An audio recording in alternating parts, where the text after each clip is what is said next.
આજના મારા વિડીયોમાં ઠાકોર સમાજનું સ્વાગત છે। તો આજે આપણે વાત કરીશું તો કે ગબ્બર ઠાકોર વિશે।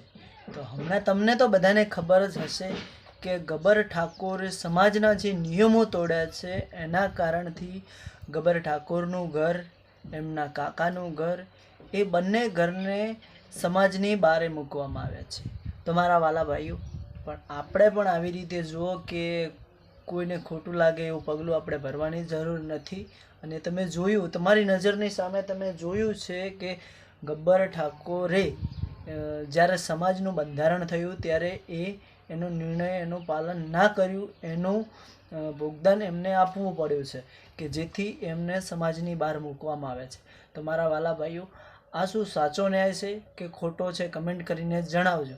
કારણ કે ગબ્બર ઠાકોર એવું કહે છે કે મને ખબર નથી, અમને આ બંધારણમાં બોલાવવામાં આવ્યા નથી। તો શું વાલા ઘરેથી એક માણસોને બોલાવીને મિટિંગ કરવાની હોય છે અને આ બંધારણમાં ભાગીદારી બનાવવામાં આવે છે? શું કહેવા માગે છે ગબ્બર ઠાકોર? શું કહેવા માગે છે કંઈ સમજાતું નથી, કારણ કે એ ગોળ ગોળ વાત કરે છે। એટલે મારે એમને એ કહેવાનું છે કે જો ભાઈ, તમે ભલે સમાજના નિયમો તોડ્યા છે, એમ બંધારણનું પાલન નથી કર્યું, પણ હવે જ્યારે આ ઠાકોર સમાજ ભેગી થઈને તમને ગામની બહાર મૂક્યા છે, સમાજની બહાર મૂક્યા છે, અને એવો નિર્ણય લીધો છે કે 1 વર્ષ સુધી ગબ્બર ઠાકોરના ઘરે કોઈએ જવું નહીં, એમના પ્રસંગમાં જવું નહીં અને આપણા પ્રસંગમાં એમને બોલાવવા નહીં। તો હવે આગળ શું થશે એ આપણે જાણીશું ને કમેન્ટ કરીશું। અને અમારા આવા નવા વિડીયો હંમેશા તમારા સુધી પહોંચે એટલા માટે ચેનલ ઉપર નવા હોય તો દિલથી ફોલો કરી દેજો ચેનલને, અને નવા વિડીયો હંમેશા તમારા સુધી પહોંચતા રહેશે, અને કમેન્ટ કરવાનું ના ભૂલતા।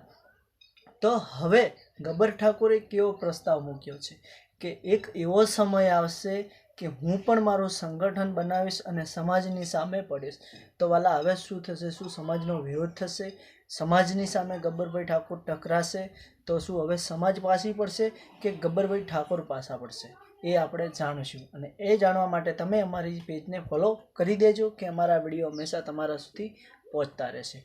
તો ગબ્બર ઠાકોર હમણાં આવા નાના એવા શોર્ટ વિડીયો ખૂબ વાયરલ થઈ રહ્યા છે, એમાં જેમ તે એવું ખરાબ શબ્દ, અમુક એવા શબ્દો સમાજ વિશે વાપરી રહ્યા છે કે તમે દારૂ બંધ કરાવો, પહેલાં આવી રીતે આમ કરો છો, તેમ કરો છો, એવા દારૂના એવા અલગ ઘણા વિડીયો વાયરલ થઈ રહ્યા છે।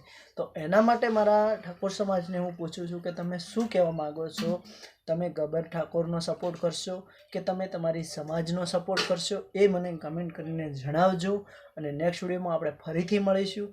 કારણ કે હવે આગળનો શું નિર્ણય થાય છે, આપણી ઓલ ગુજરાત ઠાકોર સમાજ ભેગી થઈને જે આ નિર્ણય લીધો છે ગબ્બર ઠાકોરને સમાજની બહાર કાઢવાનો, અને પાછળથી એક એવો મોકો આપ્યો છે ગબ્બર ઠાકોરને કે 1 વર્ષ પછી જો ગબ્બર ઠાકોર અને એના પરિવારવાળાઓ માફી માંગશે તો ફરી એમને સમાજમાં લેવામાં આવશે, અને આ બંધારણનું પાલન કરવું પડશે।